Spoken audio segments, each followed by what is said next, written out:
Hello, I'm Will. I'm here with Mike. We're the Tabletop Donkeys. Hello. And in this video we're bringing you issue 80, the final issue of Warhammer Age of Sigmar, Mortal Realms magazine. This issue comes with the second sprue for the Celestant-Prime, so we can build him now. If you want to see what he can do in our final battle, you can skip ahead to that using the timecode in the description, or the chapter bars if you'd like to. Also published at the same time. We'll also have a separate video looking at the finished collection from the magazine, give you our thoughts on it, and all sorts of other things as well.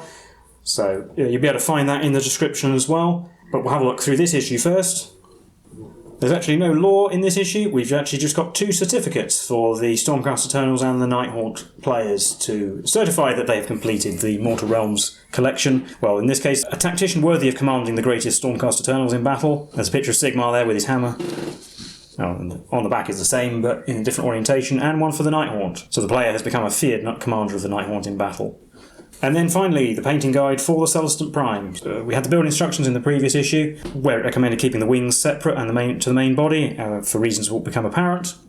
Starting off painting the orrery sections with black as a base coat, rather than gold, like we've done for most things. And then the base paints for the various sections.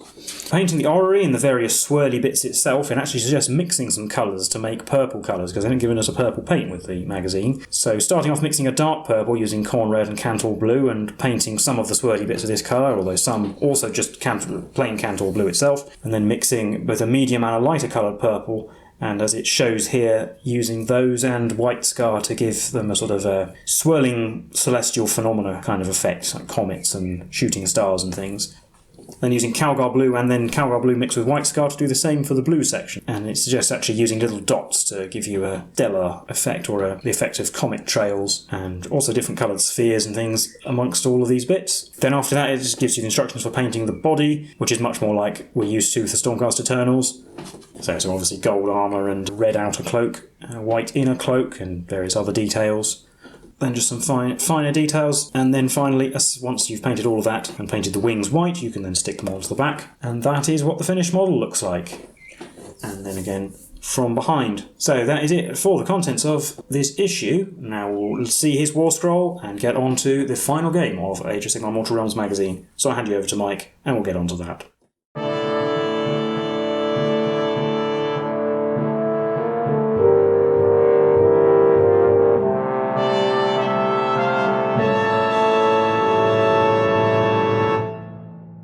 So now we can finally look at the war scroll for the Celestant-Prime, the Hammer of Sigmar. He's got a 12-inch move, a 3+ save, 8 wounds and 10 bravery. He wields Gal Maraz, the Hammer of Sigmar, or the titular Warhammer, which has a 2-inch range, 3 attacks, hits on 3s, wounds on 2s, -3 round and 3 damage. Obviously he can fly, given his wings. He also has the Comet Strike Scepter, which you use in your shooting phase, and you can pick a point on the battlefield within 24 of the Celestant-Prime that he can see, and each unit in D6 inches of that point suffers D3 mortal wounds. So there's a chance of friendly fire if you're unlucky. His main gimmick here is Retribution from on high. Instead of deploying him, you can set him up in reserve instead, in the heavens. And if you do that, then you must decide at the end of your movement phase whether or not he will remain in reserve or strike from the heavens. When he does that, for each turn he stays in reserve, you increase his number of attacks by 2 for the rest of the battle. So it probably is better to leave him in reserve a little while rather than deploying him. And when he does arrive, he must be set up at least 9 inches away from any enemy units, and enemy units subtract 2 from their bravery while they're within 12 of him until your next hero phase on the turn he arrives. He is the bearer of the Warhammer, as it says, which gives +1 bravery to friendly order units holding within 18 of him, and he has the orrery of celestial fates surrounding him, which means that once per turn you can change one of the following dice rolls to a roll of your choice. Any modifiers still applying, so 1 hit roll he makes, or 1 wound roll he makes, or 1 save roll he makes, 1 run roll, 1 charge roll, or the rolls that determine the range and number of wounds for the Comet Strike Scepter. So not actually that many rules for such a big model.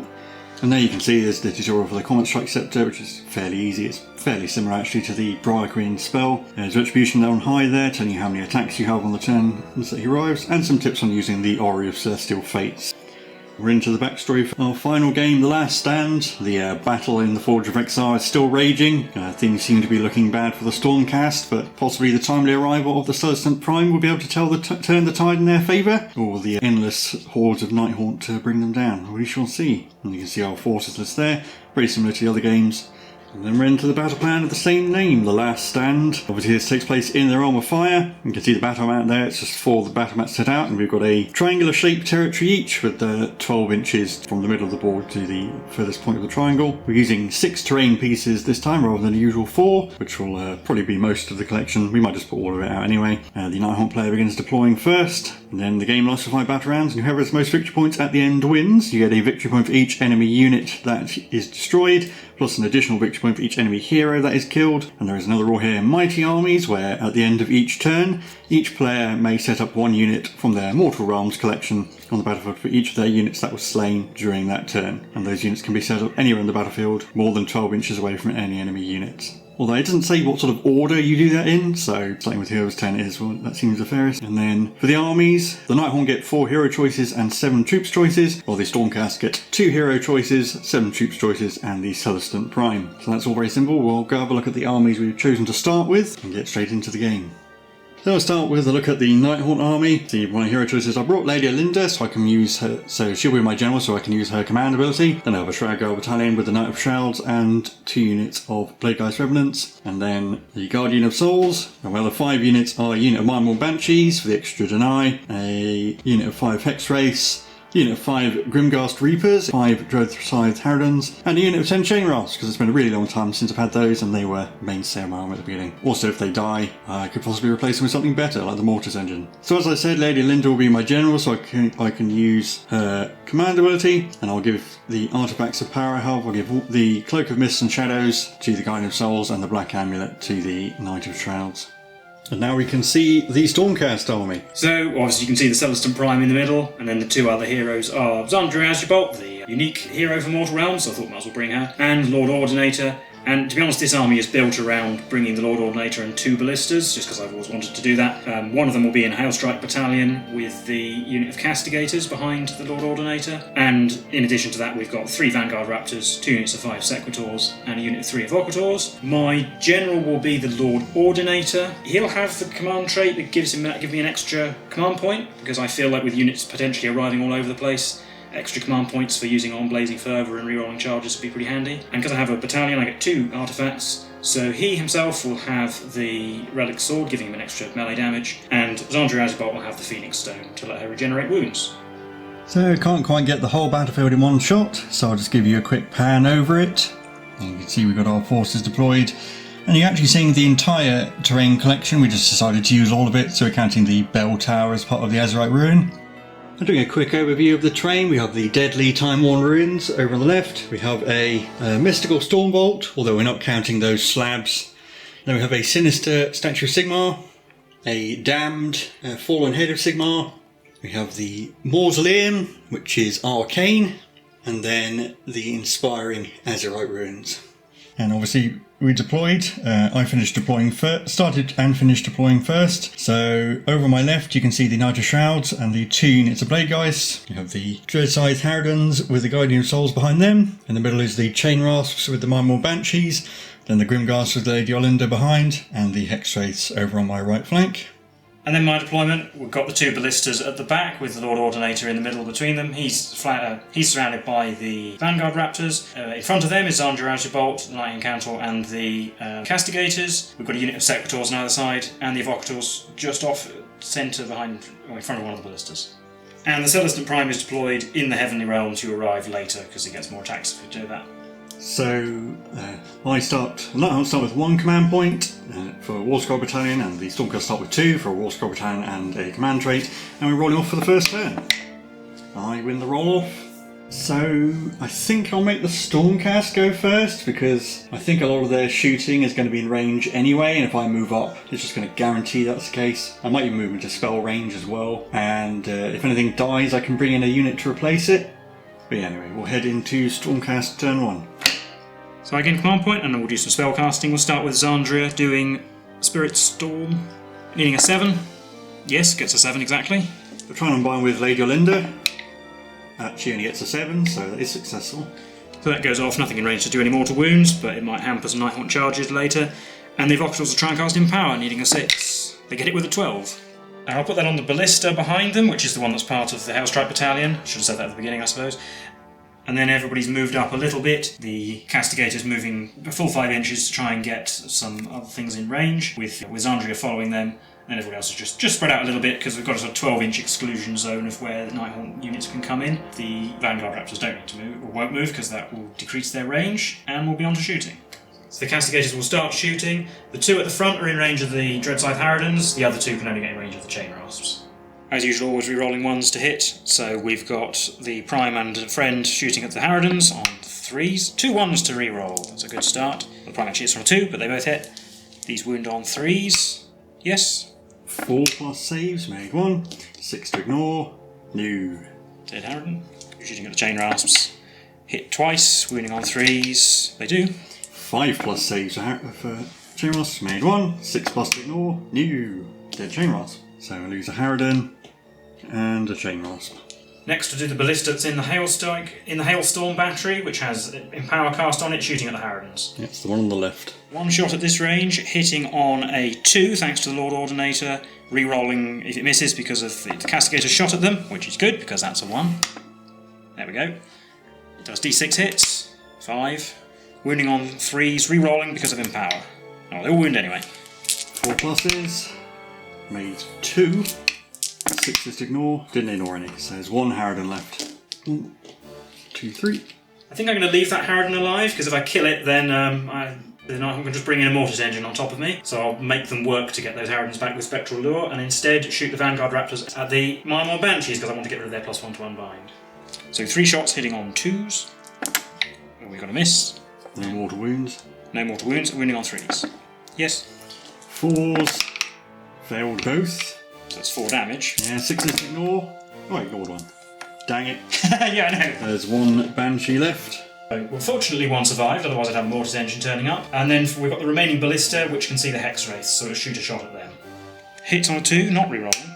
So it missed. And that's the end of my turn. Obviously I get victory points for killing Nighthaunt units, but the alternative would be having powerful units appear and then immediately do something next turn, so hopefully this is the right strategy. And with that we'll be on to Nighthaunt turn 1. So again, a command point. I'll start with some spell casting first. I'll do Lady Olinda. Going to try and cast Mystic Shield because her own spell isn't in range. Gets it with a 10. Oh, I've got 2 unbinds, so I suppose I might as well try with the Evocators, I suppose. Nope. Put that on the Hex Wraiths. Then the Guardian of Souls will try and cast Spectral Lord. Hitting a 6, gets it with a 9. I think we'll do an early Void Storm Scroll to automatically unbind that. Okay. And then I'll also spend a command point to use Lady Olinda's command ability to bring back 1 unit to each summonable unit within 12 of her, which is going to be the Harridans, the Banshees, and the Chain Rasps. So in my movement phase, everyone is running, hopefully to get the double turn, although the Secretors are fairly far away, so I'm not too worried about getting countercharged. Over on the left, we've got the Knight of Shrouds and the 2 Bladegeist units. Some ran faster than others, but we want to spread out a little bit because there might be some comments coming in the next turn. We have the Dreadscythe Harridans and the Mindwall Banshees lagging behind the Chain Rasps in the middle. Not too worried if they get killed, because I can get a replacement unit. And then the Grimglass Reapers also ran, staying up with the Chain Rasps. Lady Olinda ran, and she can get just in range to wail at the Castigators. Guardian of Souls ran, but I've also moved him. He's going to use the Cloak of Mist and Shadow, so I just moved him now, because it's not going to be relevant. So he's getting behind the Grimglass Reapers for some look out, sir. And then over here, the Hex Wraiths ran, just moving around the Mausoleum. Do some flanking if we can. Or possibly just spend the entire game running into position. The only other thing to happen in my turn is in the shooting phase, Lady Olinda will use her Wail of the Damned and it will only hit the Castigators. So rolling 2d6, and if I roll higher than their Bravery of 7, they take d3 mortal wounds. They do not. But that's it for my turn, and the end of Battle Round 1. And we're rolling off for Battle Round 2. Oh, well, I've won. Stormcast win the roll off. Well, I'll definitely go first, otherwise bad things will happen. So we're into Stormcast turn 2. So spellcasting, and we'll do the Evocators needing a 6 for Empower. We get a 9. Try and unbind with the Guardian of Souls. Well, I got 1 in the box, so it's not going to be successful. Put that on the same ballista as before. And Spirit Storm from Zandria Asribolt, needing a 7, failing with a 5. So, and then in the movement phase, everybody has moved backwards pretty much, with the exception of Zandria Asribolt, who's going to jump up front. I spent a command point as well to use Blazing Fervour on her, so she get +1 to her charge roll. No prizes for guessing what she's going to do. But before that, we have the end of the movement phase, where I think I'm going to bring in the Celestant-Prime. And he'll drop in there, behind the Secretors. He can go anywhere that's more than 9 inches away from an enemy, but I want him to support my army rather than go out on a lone mission, so we'll stick with that. We'll start shooting with the Vanguard Raptors. They're going to try and finish off those 2 Marmor Banshees. We are going to start trying to kill units now. So hitting on 2 6s do 2 mortal wounds. We have a 6 and a miss. The normal hit does not wound, so just 2 mortal wounds. They are both in range, so as far as we can tell, I do have to roll these. Oh, one survived. Castigators next. They're going to shoot at the unit of Grimghast Reapers. 3s or a 2, re-rolling 1s. 6s do extra hits, so we've got 2 6s and the other 2 hit. So 2 plus 2d3, 7. Wounding on 3s, 5. 4+ saves, made 4 of them, and ignoring on a 6. You. 1 dead Grimghast. We'll shoot the ballista that's part of the Hailstorm battery at them as well then. It's not within 18 of anything, so anything's the same target really. So 1 shot hitting on a 2, re-rolling 1s. That hit does d6 hits for 5 again, which wound on 3s, re-rolling. 5 wounds. 5 4+s again, made 3 of them. Ignoring on 6s, ignored 1. 1 dead Grimghast. Just to make sure the Guardian of Souls keeps lookouts there.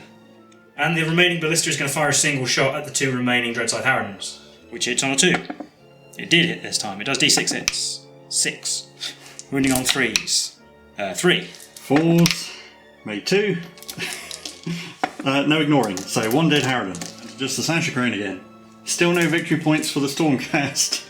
And finally we have the Celestant-Prime, who's going to bring down a comet there, where the point where that little black dice is, and then it hits everything within d6 inches. d6 is a 6, so that'll be lots of things. So it's everything except that Marmor Banshee who's just outside. So d3 mortal wounds, we'll start with the Guardian of Souls. He takes 1. I will actually spend the Celestant-Prime's once per turn reroll on that. You change the result to what you want. Oh yeah. I'll actually spend the Celestant-Prime's once per turn, change that to the result I want, and turn that into a 3. So he ignores on 6s, ignores 1, he's down to 3. Lady Olinda takes 2. She ignores 1 as well, down to 6. The Grimghast Reapers take 2. Don't ignore any, 1 left. And the Chain Rasps take 1. Don't ignore any. I wanted you to do all that one. So Olinda is down to 6, Guardian of Souls down to 3. I'll leave the Bellman on the Grimghasts and lose a Chain Rasp. And that brings us to the charge phase. Zandra Azubot will declare a charge. +1 to this roll because of Blazing Fervour. 4. That's not enough. We'll have to spend a command point on that, I think. Definitely needs a reroll. Alright, 8. So she'll finish her charge there, and then obviously it's my only charge, so at the start of the fight phase, she will blow up all 3 of her Spirit Flasks and do, well, 3 mortal wounds to everything nearby, not 3d3 to the Chain Rasp, because there are only 9 of them left. Well, Grimghast needs to roll 3 6s to live. He rolls 1. Olinda doesn't ignore any. Chain Rasps ignore 1. And the Stormcast finally kill a unit and gain a victory point, and then 2 Chain Rasps die, and Olinda is down to 3. And she'll put all of her attacks on Lady Olinda. 3 attacks hitting on 3s. 1. Wounds on a 3. No. I'll do Lady Olinda's hitbacks first. So Olinda will pile in around, getting her slightly closer to those Secretors at the back there, and then she'll attack Zandria. 3 attacks with her staff, hitting on 3s, getting 3 hits. Wounding on 2s, because Guardian of Souls, they all wound. -2 end. 5s to save, none of them, so yeah, she's dead. 3d3 damage. That's 8 damage. So Zandria goes down, and that's 2 victory points for the Nighthaunt for killing a hero. And that is the end of the Stormcast turn, so now we both lost a unit. Doesn't really say when, in what order we do these, so we're going to say it's the player whose turn it is gets to bring in a unit first. So Stormcast get to bring a unit in first. I have chosen to bring in a Lord Arcanum on Griffcharger, Boreas Glory Mantle himself. And I've chosen to bring in the Mortis Engine, because it is just 1 unit. Anyway, we're on to Nighthaunt turn 2, and we'll start spellcasting. I'll start with Lady Olinda. I think she'll try and cast Fireball first. She gets +1 because of the Mortis Engine now. So she gets a 4, which is enough, because it's 5 normally. No, it's not. She gets a 3, which isn't enough. Never mind. Then she'll try and cast her Grief-Stricken, needing a 7. No, gets a 6. And then the Guardian of Souls will try and cast Spectral Law, gets an 11. Well, I'll try and unbind that with the Lord Arcanum, needing a 12. Oh, I saw the 6 first, but yeah. We'll put that on the Dreadside Harridans, bringing back 5 of them. They're all back. Damn it. Lady Linda's going to use her once per game ability to heal d6 wounds to herself, because I think I'd rather have her live than... Because she's not arranged to heal herself with her other ability, so she gets back 5 wounds, back up to 7. So I'll start showing moving up on the left. The Knight of Shrouds and the 2 units of Blade Geist have moved up normally. And those Blade Geists in front hopefully will be able to charge those Secretors. Gonna have to start doing some damage. In the middle, the Harridans moved up normally, as did the everyone's moved up normally as well. The Harridans and Chainrasps moving up. Harridans will probably end up charging. I think the Chainrasps are just going to stand there and get in the way. And that one Marmor Banshee is going to try and be useful. Lady Ollander and the Mortis Engine moving up to get as many things in range as possible. So the Mortis Engine is going to hit everything to the right of the Evocators, whereas Ollander is going to hit the Secretors, the Castigators and the Order Cannon. Knight of Shrouds, Guardian of Souls moving up as well. And the Hex Race moving up in a very odd formation to get around the Mausoleum. So we're on to the shooting phase, where I guess I'll start with Lady Ollinder's Wail of the Damned. So Lady Ollander will hit that unit of Secretors, the Castigators and the Aurora Cannon. Secretors aren't going to be in range wholly within 18 of the Celestant-Prime, so they're only leadership 7. The Castigators will be 8 and the Aurora Cannon will be 10. So I'll start with the Secretors, they're bravery 7. They don't take D3 mortal wounds. Castigators don't. The +1 came in useful. Aurora Cannon, no. And then the Mortis Engine, which will hit those same units, plus that Ballista, the Vanguard Raptors and the Lord Ordinator. So Secretors on a 4+, do. They take 1. Lord Arcanum does not. Castigators do. They take 2. Vanguard Raptors, no. Lord Ordinator, no. Ballista, yes. Takes 1. Down to 6. Yeah. So with all that, you've only killed a Castigator. Then we'll be on to the charge phase, where I'll start with these Blade Geists. They're going to charge. They get 12. Well, I'm going to take a big risk with those Blade Geists, and we're actually going to go for the Celestant-Prime, because a 12 is enough to get around to him. Then the Harridans are going to charge in the middle, getting a 9. That's definitely going to be enough. So the Harridans will finish their charge like that. So at the moment they're not bringing in the Lord Arcanum or the Vanguard Raptors, and not bringing in anything else. The Hex Race will try and charge as well. They are going to need a big roll. They get... yeah, that's not 6 isn't enough. It would have needed a 12 probably. So I think that'll be it for charging. I'm not going to charge the Mortis Engine, because it's not really that good in melee. And it's quite well positioned for screeching at things. So we'll be on to the combat phase, where the Knight of Shrouds will use Lord of Geists on those Blade Geists. And the Secretors over there will use power to weapons. And I will pick the Blade Geist to go first. And also, the Guardian of Souls at the start of the fight phase is going to use his Cloak of Mists and Shadows to move to just behind the Chainrasps. Hopefully he'll be in range of the Dreadside Harridans there to provide his aura. After much finagling, we can just about get all 5 Blade Geists in to attack the Celestant-Prime. I'm actually going to bring in that Ballista as well, because if any of those Blade Geists do somehow manage to survive, it will have to shoot at them instead of anything else. So 20 attacks hitting on 3s. Now we've got 17 hits. 17 hits from the Blade Geists, wounding on 3s. 1 went out. That is 14 wounds. Rend -1, so 4+ save for the Celestant-Prime. He takes 7 wounds, but I will definitely use his ability to turn one of these into a success. He takes 6 wounds and he's down to 2. They've gone, so I suppose I'll do the Castigators next. They'll just pile in forwards a tiny bit. They have 6 attacks hitting on 4s. 3, and wounding on 4s. 1. The 4+ save, which I made. So the Harridans will pile in a bit to make sure they can all get attacks on the Castigators. 16 attacks hitting on 4. So that's 7 hits. Wounding on 2s though, and 6s do 2 damage. No 6s, 6 wounds. Rend -1. 5 to save. Well, we made 1 at least, so the unit isn't dead. So, 5 wounds effectively, but we'll reduce that to 4 using Cycle of the Storm because none of my other models are in danger anymore. And we'll do the Celestant-Prime next. Because he stayed in the Heavens for a turn, he has 5 attacks with Galmaraz, hitting on 3s. 4 hits, wounding on 2s. 4 wounds. Well, Rend -3, but that doesn't matter. These are 3 damage, so 4 pluses. Yeah, they're all gone. So that does kill the Blade Geist and give the Stormcast a victory point. And that's actually it for combat as well. And I get to bring in a unit since I lost a unit. So for my reinforcement unit, I'm going to bring in Reikenor over near the Hex Wraiths. Fortunately, he won't be in range to actually cast his personal spell next turn, but he can still do some stuff. And that is the end of Battle Round 2. We're tied on 2 victory points apiece. Rolling off. Nope. I win the roll off, and I'm definitely going to go first. So we're on to Nighthaunt turn 3. So at the start of the hero phase, Lady Ollander has her Lifting the Veil ability, which she's going to use on the Lord Arcanum on Griff Charger. So on a 2+, he takes that many mortal wounds. He takes 3, down to 4. Next, the Knight of Shrouds is going to use the Black Amulet on the Celestant-Prime, doing 3 mortal wounds to him, and that is enough to kill him off, and gain me 2 victory points. So still in the hero phase, the Mortis Engine is going to use its Reliquary, so that's going to hit Everything up to about here, so not the evocators. Yeah, so it's everything except everything to the right of the evocators and that ballista on the left. I'll start with the secretors on a 2+. They take D3 mortal wounds for 1. Kills off 1. The Lord Arcanum takes D3 mortal wounds for 1. Castigators, yes, D3, 2. Vanguard Raptors, yes, D3, 3. So 1.5. And Lord Ordinator, yes, D3, 2. And not forgetting that ballista, yes, D3, 1. So with all that, that finishes off the Castigators, giving me another victory point. Kills a Vanguard Raptor and a half, and a Sequitur. I'll start spellcasting with Reikenor. He's going to try and cast Arcane Bolt. He gets a 9, which becomes a 10 because he's near the Mortis Engine. So that is the big version, which will do D3 mortal wounds. I will try and unbind this. It's unlikely, but D3 mortal wounds would be bad. Needing an 11. I'll put that on the Lord Arcanum. So D3 mortal wounds for 3. He's dead. And it's another 2 victory points for the Nighthaunt, to 7. So I'll do Lady Olinda next. She's going to try and cast Fireball. Her roll is that's an 11. I won't try and unbind that. I'll put that on that unit of Secretors for D3 mortal wounds for 2. So that'll kill another one, I think.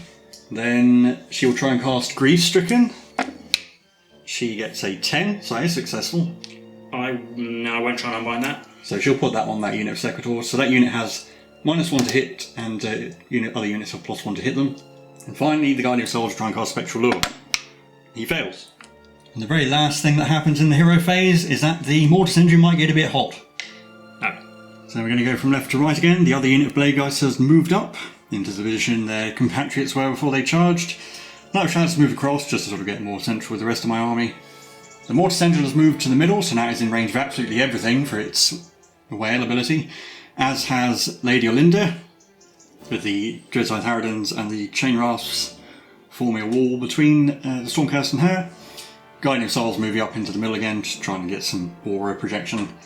Reikenor and the Hexwraiths moving up on the right flank, so that they can charge those Secretors hopefully. And my one lone remaining Mindborn Banshee is just going to stay at the back, because it makes it slightly harder for the Stormcast to bring stuff in and charge me straight away. So with the movement phase over, we're on to the shooting phase, where I believe the Mortis Engine has to go first. So we'll go from left to right. Big unit of Secretors on a 4+. Yes. D3 mortal wounds, 1. Evocators, no. Ballista, no. Vanguard Raptors, no. Lord Ordinator, no. Other Ballista, no. Other Secretors, no. Okay. There's a lot of screeching and not a lot happening. But then Lady Olinda gets to have a go against the same units. So first big unit of Secretors is Bravery 7. They don't take mortal wounds. Evocators are Bravery 8. They take mortal wounds.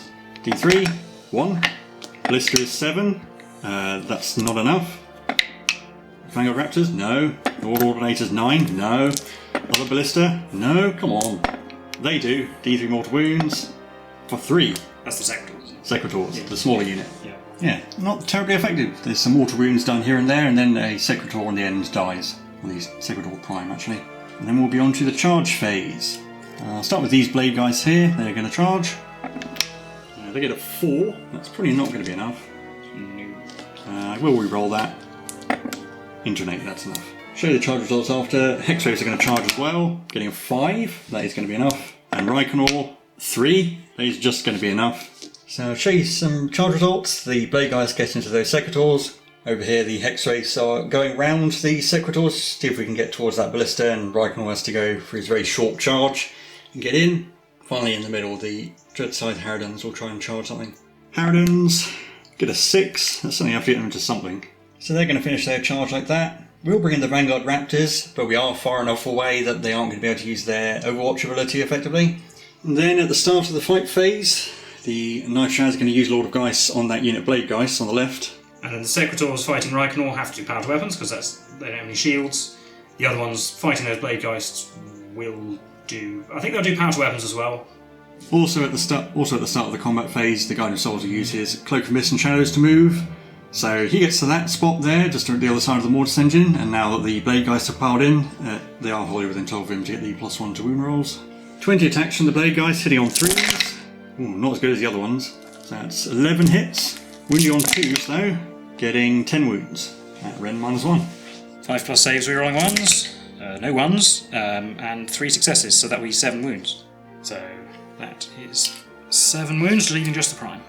I'll do the 2 remaining Secretors on the other flank before they get obliterated. Unfortunately, this one here was closer to the Harridan, so he has to pile in towards the Harridan, and that means the other one has to pile in round there in order to maintain unit coherency. But we've managed to do that, so we'll have 1 hitting the Harridans and 1 attacking Reichenor. So 2 attacks on the Harridans, hitting on 3s, re-rolling misses. We've got 2 hits, winning on 3s. 2. 4 plus armour, made 1. There are 2 near Reichenor, trying to ignore them. No, so it's 2 near Reichenor dead. Taking away these 2. And 2 attacks on Reichenor, hitting on 3s, re-rolling misses. Well, good thing. Hey, we got a 6, so that's 1 plus D3. Well, it was just 2 hits, winning on 3s. 1. 4 plus armour, yes. And now I'll pick the Harridans to go. So they'll pile in like that. The one in the middle there was technically closer to the Ballista, but if it just moves towards the War Ordinator, it can end up within an inch of the Vanguard Raptors while getting closer to the Ballista. So you've got a regular one and the Slasher Crown on the Vanguard Raptors, and then a normal Harridan on the Ballista. Do the attacks on the Vanguard Raptors first. So this is 7 attacks hitting on 4s, getting 5 hits. Wounding on 3s, because they're just outside of 12. Oh, and 6s are 2 damage, so that's 3 2 damage and 2 1 damage. That Ren -1. Well, I'll do the 2 damage ones, needing 5s. Yeah, that's 4 damage, they're dead. So that's another victory point for me, bringing me up to 8. And then 3 attacks on the Ballista on 4s, getting 2. And wounding on 3s, getting 1, that's 2 damage. Which I'll save on a 5. No. 2 damage to the Ballista. Down to 3. Yeah. I'll pick the Ballista to go next, because then I can pile it away from the Hex Race, and they won't be able to keep it in melee. Because the whole thing counts as a single model, I was able to pile in closer to this Harridan here, who was the closest model to part of the Ballista. Even though some of the models in the Ballista have moved further away than they were before, but it counts as one model, so it's kind of weird interaction with the rules. And then 4 attacks on the Harridans, hitting on 4s. 1. Wounds on a 4. No. I'll pick Reichenor next, and he's going to pile in to the left, just so that he makes more space for the Hex Race. Reichenor's got 4 attacks with his scythe, hitting on 4s. 6s do mortal wounds. A single hit. Wounds on a 3. It does. Ren -1. 5 plus save. No. That's 2 damage. So that will kill off the wounded one. And then got his hooves from his horse, which has 3 attacks hitting on 4s, getting a single hit. Wounds on a 4. No. So 1 Secretary is left on 1 wound. I'll pick the Lord Ordinator to go. Pile into some Banshees, Harridans. He has 6 attacks, hitting on 4s. If I roll 2 or more 6s, they'll take D3 mortal wounds in addition. Well, I've only got 1 6, but we have got 4 hits, which wound on 3s. We have 3 wounds, which are 2 damage each because of his artifact power. Yeah, so 4s, made 1. Try and ignore some damage with, there's 1 near Reichenor, so on a 6. No, so that one dies. Then I'll kill the middle one, and then 2 more on the Slasher Crown. She's gone as well. And that kills a unit. 3 victory points for the Stormcast. Only about 3 of the Hex Race can actually get in. We'll have to crowd around that lone Sequitor. Those including the Hellwraith though, so 7 scythe attacks hitting on 4, 6s do mortal wounds. We got a 6. He is gone. Or 2 6s. Another Stormcast unit killed, so 9 victory points for the Nighthaunt. Last to fight is the Sequitor Prime on the left. So due to a technology error, we attacked with the Sequitor Prime, but the camera ran out of battery. But what happened is I rolled a single 6 to hit, and then 2 2s that missed, and re-rolled them into 2s. So it's just D3 hits. 3. Which wound on 3s. 3. 4s. Made 2. So 2 damage. Ignoring on 5s, because, what do you call it? But no. So that is the end of all the fighting. But that Sequitor Prime does need to make a battle shock test.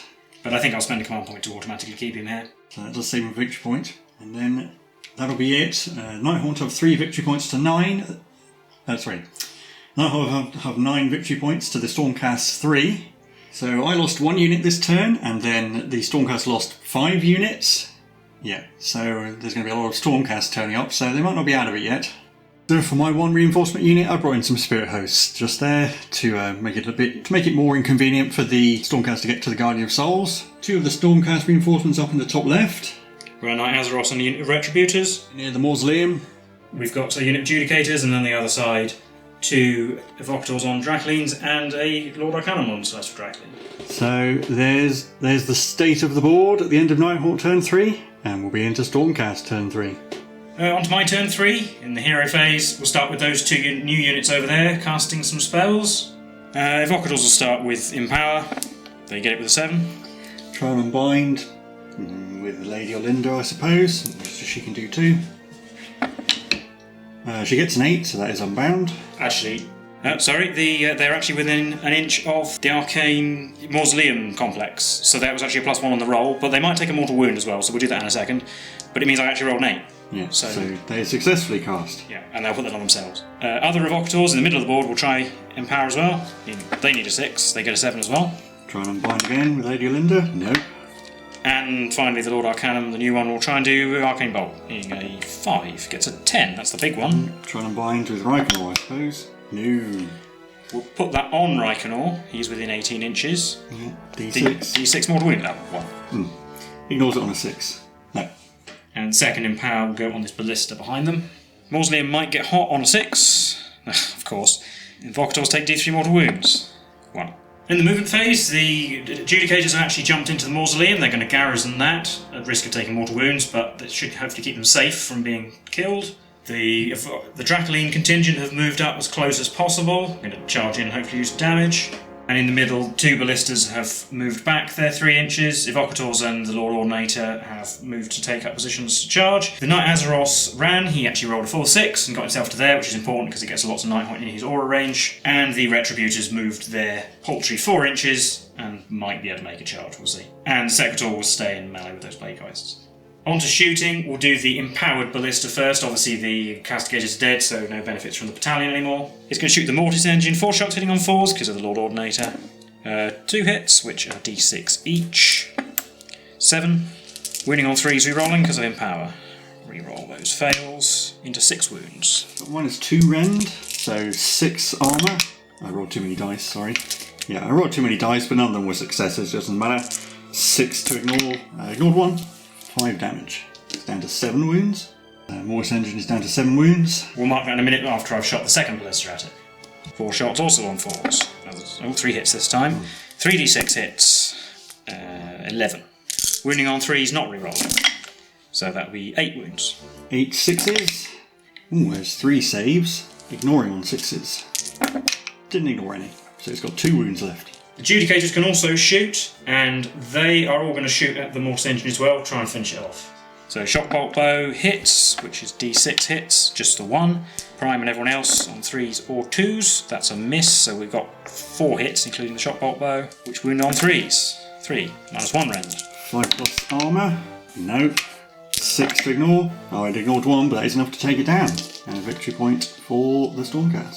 So that's it for shooting. On to the charge phase. And we'll start with those 2 Evocators. We'll see what they get. They can re-roll, because they can, but that's a success regardless. Finishing there, not going to get close, or not going to get within 3 of the Guardian Souls. And I'll roll the Lord Arcanum next. We'll see what he gets. He can also re-roll, but a 7 should get him somewhere. Yeah. We're going to go and have a go at Reikenor with him, because I need to get points for killing heroes, really. I'll do the Retributors next. They're going to need an 8, because they started more than 12 inches away. Well, 12. Well, they're mad. With that, we might as well try and have a go at the Knight Shrouds. Do the Lord Ordinator next. He's in. And then we'll do the Evocators on foot. They roll a 3, which will get them into the Chain Rasps. So, yeah, I'll stick with that, I think. So that brings us to the fight phase. My 1 remaining Sequitor will do power to weapons. And I'll pick the Evocators on Dracolines to fight first. I'll spend a command point from the Lord Arcanum to give them an extra attack on their mounts. We'll start with the attacks from their staves and everything, so hitting on 3s, make 9 attacks, 5, and wounding on 3s as well. Re-rolling though, because they've empowered themselves. 5 wounds. 4s, made 3, ignoring on 6s. Nope, down to 5 wounds. Oh, I rolled a 1 to hit, and she's within 10 inches of the Knight Azeros, so re-roll that, which into a hit and a wound as a gal. Yeah. 4 plus, yes. So she's at 5 wounds before the man's attacked. 8 attacks from the Dracolines because of the command ability, hitting on 3s, re-rolling 1s, which is good because there are 3 1s there. So only 6 hits. Wounding on 3s, re-rolling. 5 wounds. 4 pluses, made 3. 2d3 damage, 5. Oh, gonna have to ignore one of these, which she did. 1 wound. Yeah. And they got their Celestial Lightning on. Yeah, but their lightning art will go on her as well. 4 dice, 4 pluses, mortal wound. 1. Oh, she lives on 1. So I'm actually going to pick Olinda to go. and she's going to pile in around the evocators on Dracolines to get away from the evocators on foot, out range of their lightning arc. Might be able to keep her alive a little bit longer, and obviously she's going to attack the evocators on Dracolines.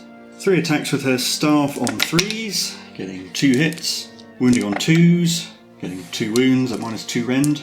5s. Oh, made both. Yeah, sorry, made 1, not only 4 plus save base. D3 damage, 2. 6 attacks from her attendants, hitting on 4s, 6s do mortal wounds. There's a mortal wound and 3 hits.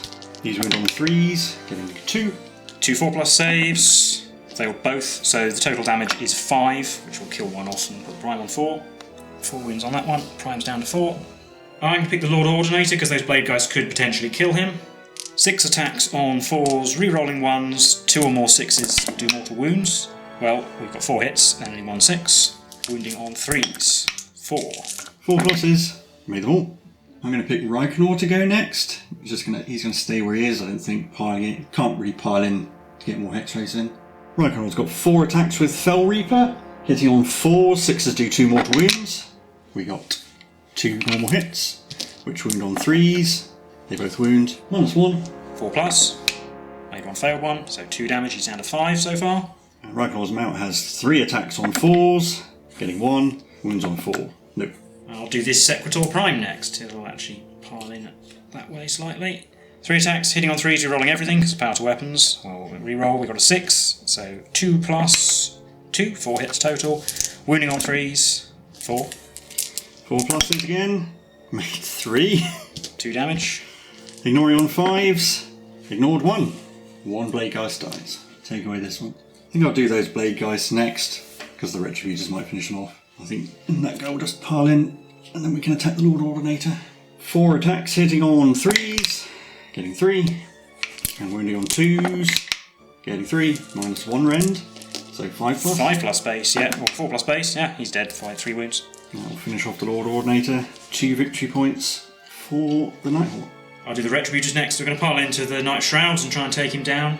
7 attacks, hitting on 3s, re-rolling 1s, 6s do 2 mortal wounds. We've got 2 mortal wounds and 3 ones to re-roll. We've got 4 normal hits, which wound on 3s. 2. 4 plus for a Night of Shrouds. Failed. So 6 damage total. Ignores on 6s, doesn't ignore any, so I think that kills him. Useless as ever. That's 2 victory points for the Stormcasts, so it's 11 to 6, and I've lost 2 units this turn. I think I'll choose the Chain Rasp to go next, see if they can kill an Evocator. So the Chain Rasp can all pile in to get their attacks in. The most important thing actually is stopping this Evocator on the end and piling in to get towards Lady Olinda so he can Lightning Arc her. So we've got 15 attacks thanks to the Grey Warden. These hit on 4s. So there's only 6 hits, wounding on 3s thanks to the Guardian Souls. Well, they all wound at least. 4 plus saves. Made 1. That's actually going to kill 2. That actually kills 2 Evocators. Leaving just the Prime. But I'll do the Lord Arcanum next. I'll do him and his mount at the same time because with the Rend not mattering, it's all the same because he charged. So 7 attacks hitting on 3s. Oh, they hit. He's mad. Wounding on 3s. 5. 5 4 pluses. Made 4 of them. So only D3 damage. 2. Ignoring on 6s. Didn't ignore any. Right on, we're down to 4 wounds. The Hexrace are the only unit I have left, and they have to. So the Hexrace are the only unit I have left, and they have to pile into the Lord Arcanum, and only 2 of them can actually get in range. And neither of them are the Hellwraith either. They have 4 attacks hitting on 4, 6s do mortal wounds. They got a single hit. That wounds on a 3. Nope. And then their horses have 4 attacks hitting on 4s, getting 2 hits, and wounding on 5s, getting nothing. And I only have this Evocator Prime left, who will pile in a bit there. 5 attacks hitting on 3s, rerolling 1s. 4 hits. Wounding on 3s, 4 wounds. 4 5 pluses for Chain Rasps. No. Ignoring on 6s. Hey, 1 survived. 3 dead Chain Rasps. Now just take the 3 Chain Rasps on the right. And they're the only thing within 3 inches for his Lightning Arc.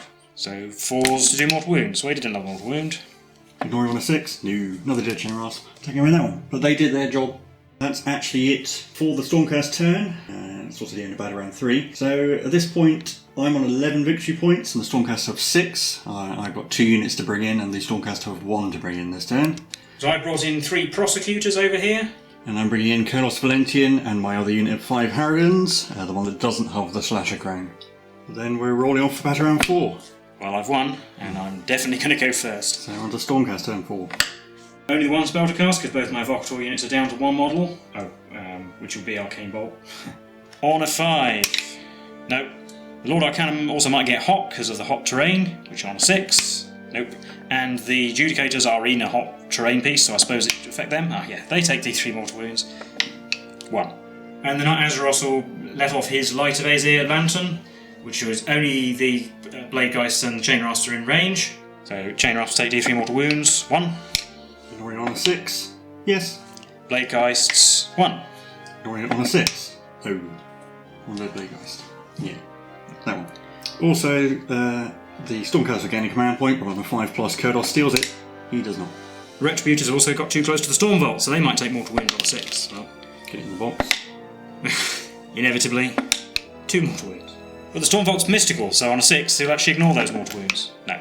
In movement, Prosecutors have moved up. Probably going to try and kill that poor Banshee. Everyone in the middle who was in melee is going to stay in melee, because I don't think retreating is going to help all that much, including the Lord Arcanum out on the flank. The Ballista's shuffled a bit to your left as you see it, and the Knight Azeroth has flown over to land near the Storm Vault to try and get into the action and kill something. And we're on to the shooting phase. The Prosecutors are going to chuck their hammers at Lady Olinda. 6 hammers hitting on 4s, rerolling 1s. 3 hits. And winning on 4s. 3 wounds. 4 pluses.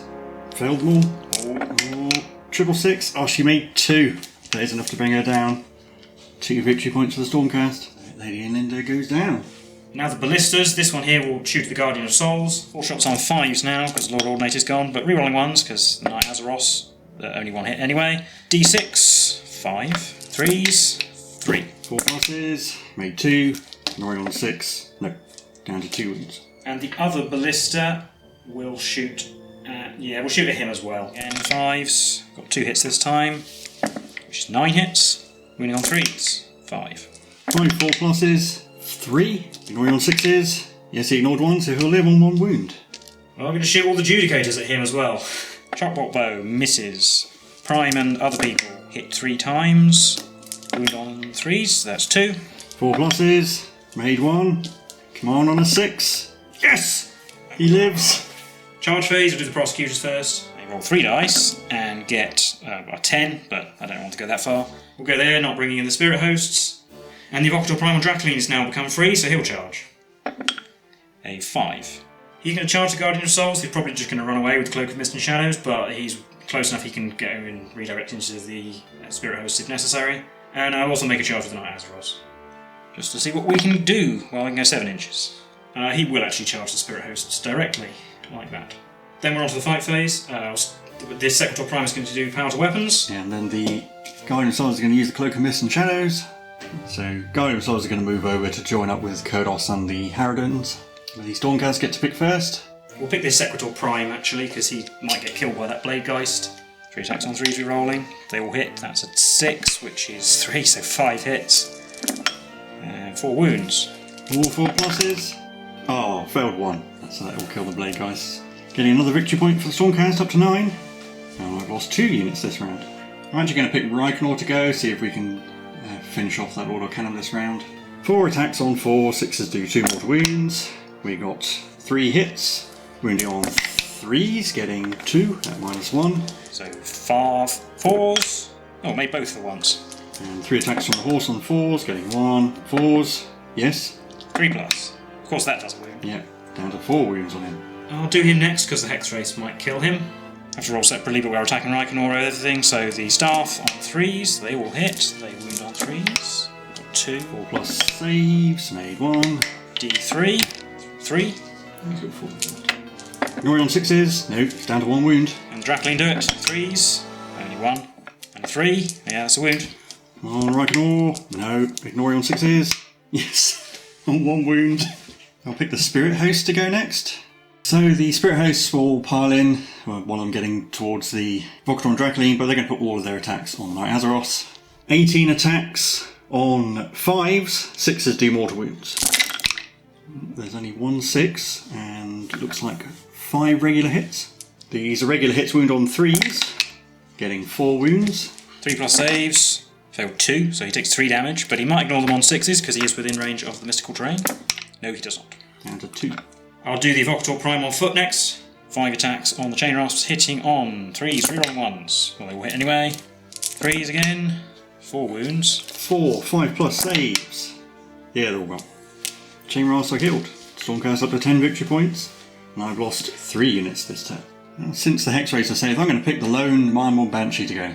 No amount of fidgeting will get her wholly within 12 of the Guardian of Souls. So she has 1 attack hitting on a 4. It hits. It wounds on a 3. It does. -2 rend. 6. Nope. D3 damage. 1. Oh. So that one will take a wound. It doesn't matter what I do next, really, so I'll just do prosecutors. 7 attacks, because the Prime gets an extra 1 hitting on 3s. Rerolling 1s, because of their innate thing. Well, actually, on the Nighthaunt. Still 3 2s, so only 4. Wounding on 3s. I've got 4. 4+ saves. Oh, no, she dead. So we go up to 11 victory points apiece. And I've lost 4 units this turn. So Hex Racer piling in, and there are now 4 of them in range, including the Hellwraith. So they have 9 attacks with scythes, hitting on 4s, and 6s do mortal wounds. Now we got no 6s, and 5 hits. Wounding on 3s, getting 4 at -1. 4 plus. So 2, down to 2 wounds so far. Then 8 attacks from horses on 4s, getting 6. And wounding on 5s, getting 2. 2 3+ saves. Oh, down to 1. I've just got these guys fighting the Spirit Host, so the Prime will pile in a bit, not getting within range of the dangerous terrain though. 5 sword and stick, which hit 4 times, wounding on 3s, 4 wounds. 4+ saves, made 3. That's 1 damage. I'll put it on the one nearest the Guardian of Souls. He doesn't ignore it.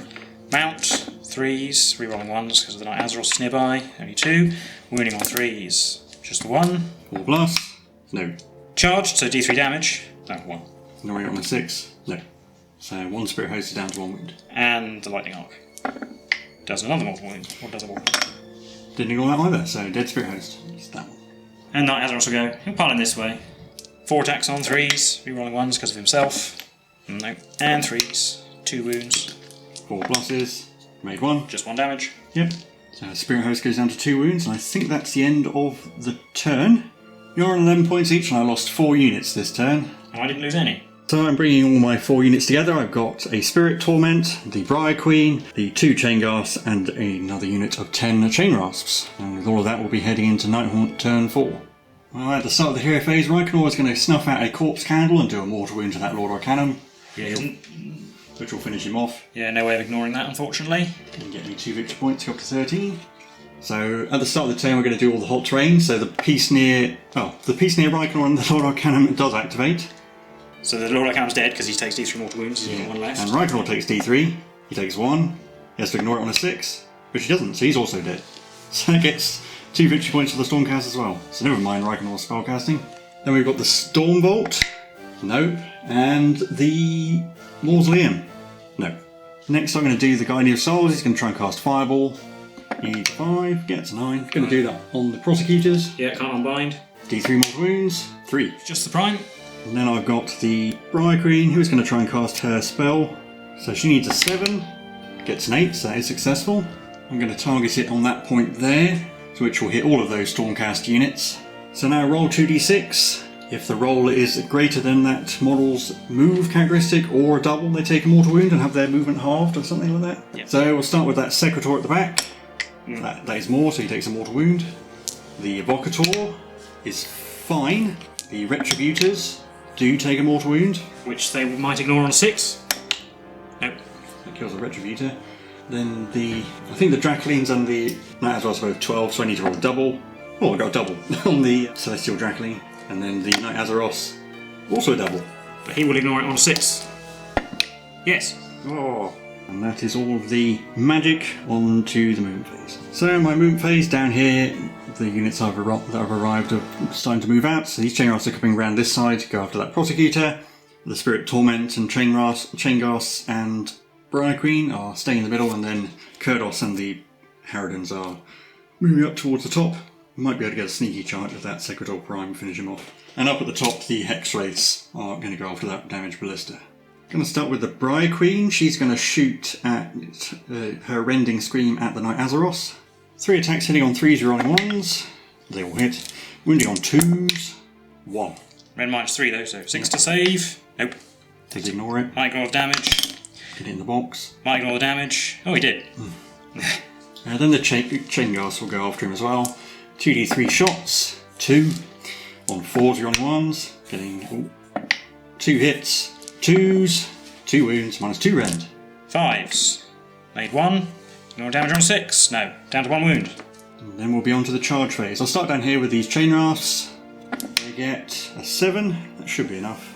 7 isn't enough, but I don't think I'll re-roll that. We'll do the Hex Wraiths next. They get a 7 as well. They're going to go into the ballista, so they'll get in like that. I'll do the Spirit Torment. He gets a 3. That's not going to be enough, and I will re-roll that one. Into an 8, that's enough.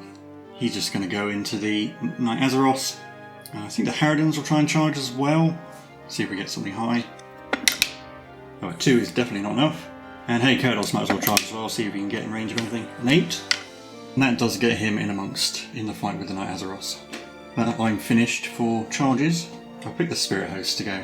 And I'll put 1 on the Knight Azeroth and 1 on the Evocator. So 6 attacks on the Knight Azeroth, hitting on 5s, rerolling 1s, 6s do mortal wounds. There's a 6. But he might ignore it on 6, so we've got to do... Well... Yeah, you might ignore it. I rolled to ignore the mortal wound. I didn't, so he's dead. That's 2 victory points for the Nighthaunt. And on the Evocators, there's 2 6s and 3 hits. Blimey. Normal hits, wound on 3s, getting 2. 4s. Oh, made those, so down to 2. I'll pick that Evocator to go because the 2 heroes can still be picked to fight and pile into him, so I will do this. And we'll put all our attacks on Kurdos, I think. We might be able to shoot him to death with a ballista or something. 5 attacks on 3s, which hit 4 times, and wound on 3s, so 4 wounds. 4s, made 3. Ignoring on 6s, yes. Oh, mount. Hits once. And doesn't wound, and Lightning Arc I will put actually on the Spirit Host because it's on 2 wounds. Didn't do any. I will pick the Hex Wraiths to go. So they'll pile in, the one at the end will pile in so he draws the other ballista in, just to disrupt its shooting next turn. 11 attacks, hitting on 4, 6s do mortal wounds. There are no 6s, and 6 ordinary hits. These wound on 3s, they all wound at -1 rend. 5s. Oh, okay, 2 wounds. 1 left, can the horses do it? 10 attacks from horses on 4s, getting 5 hits, and 5s, 1 wound, come on horses. On a 4, yeah, it dies. And that's a victory point for the Nighthaunt, and more importantly a dead ballista. I brought the other ballista in, so it'll just pile in that way a little bit. 4 attacks on 4s, 3 hits, and 4s again, 2 wounds. 4s, fail both, so dead Hex Wraith, I'll take the one furthest from the ballista. Yeah, so I've just got these heroes. I guess I'll do Kurdos first, and he won't pile in. So Kurdos has 5 attacks hitting on 3s, re-rolling 1s. They all hit. They wound on 2s, and 6s do d6 damage, so that's 3 regular wounds and 1 big wound at -2 rend. The regular wounds I have saved none of, so he's dead. Oh, actually no, I could ignore it on 6s. Yeah. They're d3 damage each. Oh, yeah, d3 each, so there's 5. A lot of 6s needed? No. And that finishes off the Evocators on Dracoles. And that's to 17. At the end of the battle round, I have killed more than 3 Stormcast this turn, so the Spirit Torment will heal the Guardian of Souls and bring him back up to 4 wounds. But that is the end of the battle round. The Nighthaunt are 17 victory points to 13.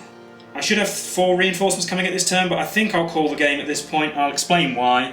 All of the Nighthaunt heroes are here, and they're all the 2 victory points units. They're all kind of protected by other units and the distance away I have to land.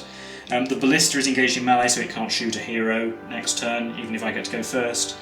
I can't bring in any heroes who are going to be doing lots of mortal wounds to lots of things. I can do some to maybe 1 unit.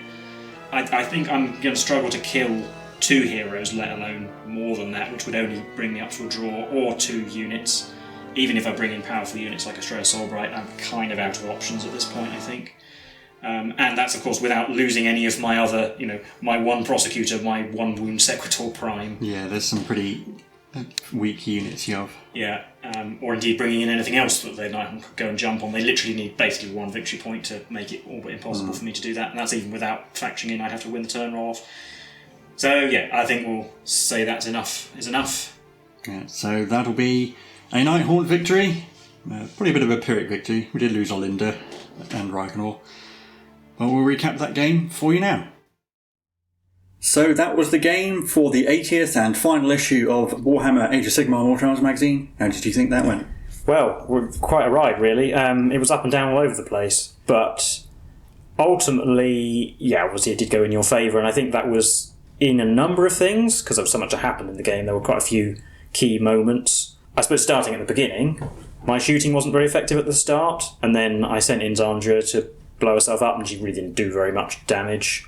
She did a bit of damage to Lady Olinda and killed a couple of chain rasps, which were then healed. Your army mostly got into mine. My original army pretty much intact, even with all the shooting it had in it, and then proceeded to start killing it all with tons of mortal wounds, really. I think actually there were two turns I had where I was bringing in a load of... When I got reinforcements, I got to bring in a fair amount of stuff and then got to move it because it was my turn after. And also I think I basically dealt with your second round of reinforcements, whereas mine was untouched at the start of turn 5, so I think you were kind of stuck then. Obviously, you managed to make a long charge, damage the Celestant-Prime, and then just kill him with the Black Amulet, which was quite important. Because if he'd been allowed to roam free, he would have gone and smashed up the Night of Shrouds or something, and his meteors and everything would have been pretty handy. As it was, he had a very minimal impact on the game, really. Yeah, and there were some clutch moments. I mean, Lady Olinda, 3 of my heroes stayed alive on 1 wound. Reikenor burnt to death on the hot terrain.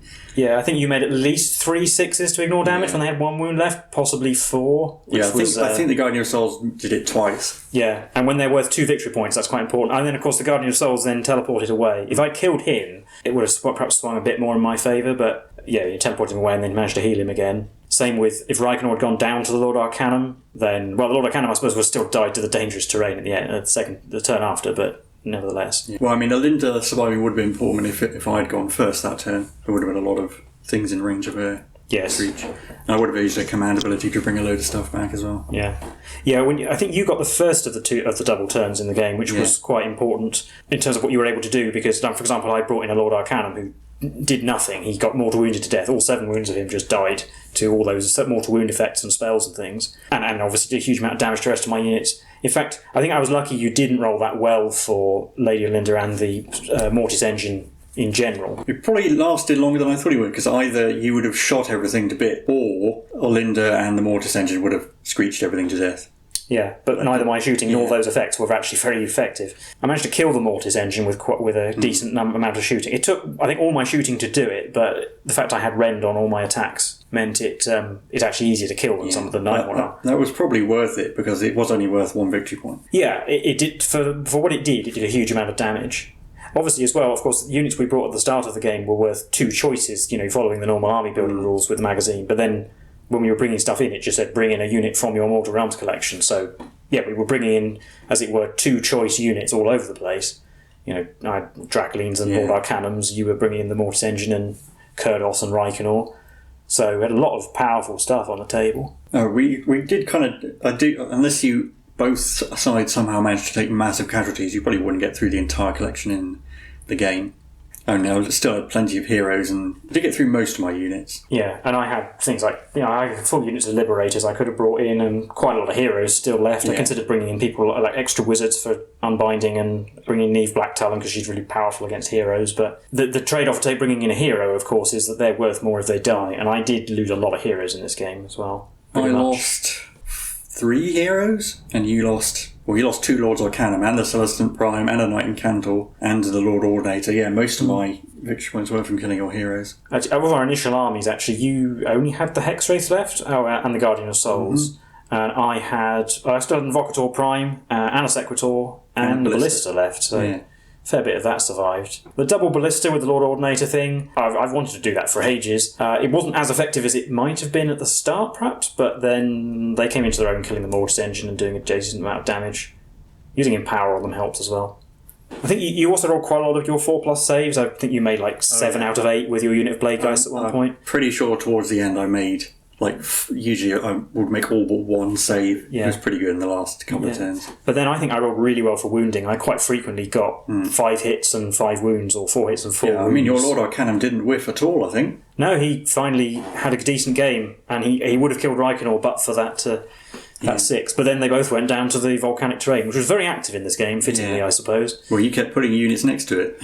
Yeah. I think we had out of maybe 7 or 8 rolls, we had 4 6s, I think, for the volcanic terrain, so that's unusual. Well, I suppose overall the game, utter carnage, really, but I guess that's fitting. And I think it was a fitting scenario for the final thing, being able to bring in units. I did wonder, actually, how much of the collection we'd actually get through, because I did think at the start, I thought, well, maybe we'll just kill 1-2 units a turn and bring in one thing, but actually, we got probably at least half of each collection on the table. And also, I think that does maybe favours me a bit. I do have a fair amount of 6-inch move things, but most of your stuff's slower than that, so... Yeah, I mean, the Retributors, for example, made a 12-inch charge, but they could easily have failed and not done anything for ages. Oh, and also we did make an executive decision to let you bring in all 3 prosecutors, because for some reason they forgot that you had 3 for the entire magazine. And we did have arguments back and forth about whether I could have all 9 Glaive Wraiths, because normally you're only allowed to bring 5. Yeah. You can't have a unit of 4 or 5 like the Grimglass, but they were probably the last unit I was going to bring in, so... Similarly, we weren't likely to ever see things like the Ether Wings in this game, or maybe the Gryph-hounds, but... Well, they used to have a lot of wounds. Yeah. But other than that, I was struck, actually... Well, we'll talk more about the collection in general in another video, but I was struck in general that actually there weren't many bad choices in my boxes of when I was looking at the units to bring in. Most of it I could see a use for. Still had 2 Dreadblades left, which would have been useful to turn up and charge something. I did debate taking one at the beginning to try and tighten the blisters.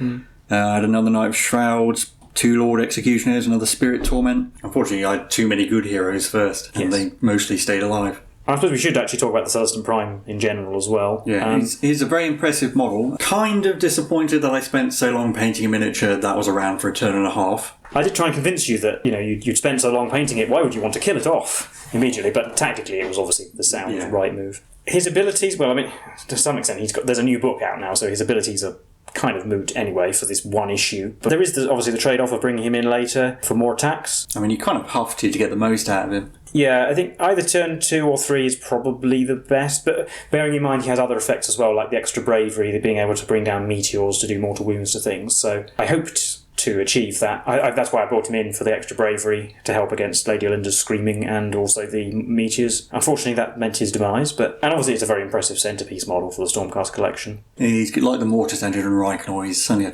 going to be a challenge to transport anywhere, especially with the wings. It's not that difficult to put together. Just trying to figure out exactly how it goes, how he slots onto the orrery and the wings go on. It doesn't fit quite as snugly as I would have liked. Any other than that, it just takes a long time to paint. If you want to do a nice celestial effect on the orrery, you could just go flat colours if you really wanted to. Yeah, I suppose it's a good model as a centrepiece as well, because you can paint it as well as you feel like doing and as well as you feel able to do, really. You could spend a very long time doing it, but equally you could do it more simply and get a decent effect. So it's good. Whatever your painting level, I think you can make him look really good. Yeah, you probably talk about that slightly more, but I suppose you could argue whether or not you're a beginner at this point if you don't followed 80 issues worth of painting guides. Fairly good savings actually as well for him again. I think he's about £50 normally, so you get him for about half price. I mean, you would have had to buy issue 78 to get the base, but you could make your own. Yeah, or it might act maybe cheaper to just buy a base that size. I actually don't know if you can buy a base that size from Games Workshop. You could probably find something from other retailers are available. Yes. Yeah, and also I imagine his full power is a bit limited because that -3 rend against other armies would actually be pretty huge. Yeah. I mean, he obliterated a whole unit 5 Glaive Wraiths without much difficulty. Yeah, but those are 5/1 wound models. Yes.